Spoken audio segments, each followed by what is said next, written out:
I was trying to figure out why tonight so many people it's been open and vulnerable, because usually we like to be seen as being perfect, and I found it refreshing and it feeds my soul, because it's when people need help and people wants to understand what's going on in their life, they need to know that they have someone they can go talk to who can empathize with them, who can understand what they are going through, and they can grab strength and knowledge, and their spirit can grow from that. But if you always seem to be perfect, that you don't have problems, you don't have struggles, people would be more hesitant to come talk to you, because they would make themselves feel, unworthy, So I really appreciate that. I think that's a beautiful, beautiful night. It's awesome, and I love it.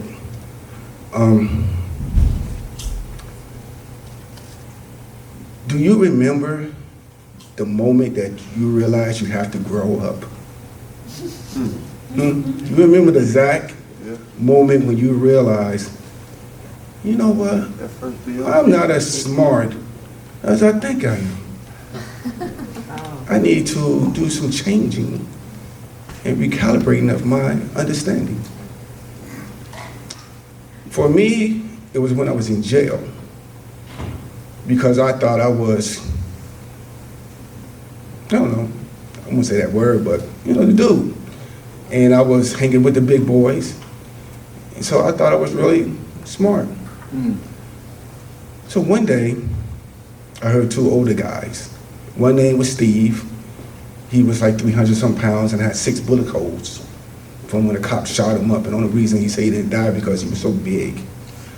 And my other friend, his name was BJ. He was tall. He walked with a limp. He actually had his kneecap shot off from a riot when they shoot pellets on the ground and rocks. Spotted him, took his kneecap off, so he always walked with a cane. And he was talking about the black community. And I just caught the end of it. I just wanted to jump in a grown man conversation. And I said, blacks wouldn't be in the situation they was in today if we wouldn't have sold ourselves into slavery. What'd you say, young boy? Blacks wouldn't be in the situation they was today if we didn't sell ourselves into slavery. Because I heard it somewhere. Didn't read it, just heard it.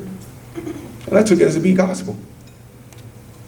So Steve grabbed me, pulled me to the cell, pulled a knife out, put it to my neck. BJ said, let me bust his head with this cane. Let me knock some sense into him. I said, what? Hold up. What's going on? I say, I had no clue. And Steve had bars. On his bars, he had books. That's all he had was books. He said, grab a book. What? I said, grab a book. And he puts that knife in. I can feel it. Just grab the book. Didn't look at it. Just grabbed it. He said, you go down in your cell, you read that book, and you better not come out until you finish that book. Pew! But I was upset. So this guy trying to punk me. So I went and got a couple of my brothers, and they was like, what's going on? I was like, Steve put a knife to my neck because he told me how to read that book. He said, what would you say?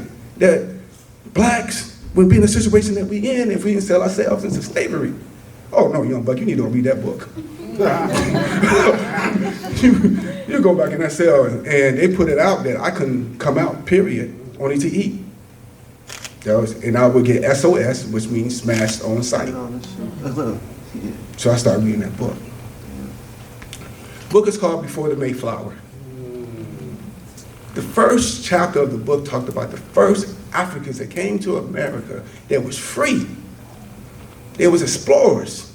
The first African American child was born here, free. What the? Never heard of this in school. They just talked about the Civil War, how we was promised the 40 acres and the mules, and we fought for this country, for the independence, and how even after Reconstruction, how the first African man was the head of the States, which would have been the first black president, but it wasn't called United States. I didn't ever read this. What the hell is this? And it was talking about how They gave the land back to the former slave owners because they didn't want Africans to have independence. So they risked their lives for nothing. And I'm like, what? And how the Indians loved the African people. They married us with their people because our hair was coarse as the bull.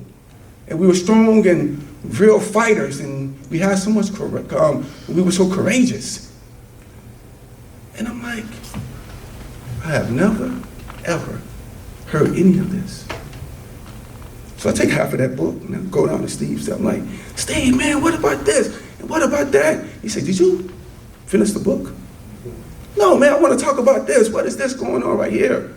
He's like, I'm going to read that damn book. Oh, well, all right, I'll go and I read the book. How they sent, we was in the war in Germany, and how they sent an American ambassador to go talk to the Negro soldiers who's dying and fighting for the country. Say, remember when you go back home, you're not going to be treated like you get treated over here. Because when you go back home, you still be niggers.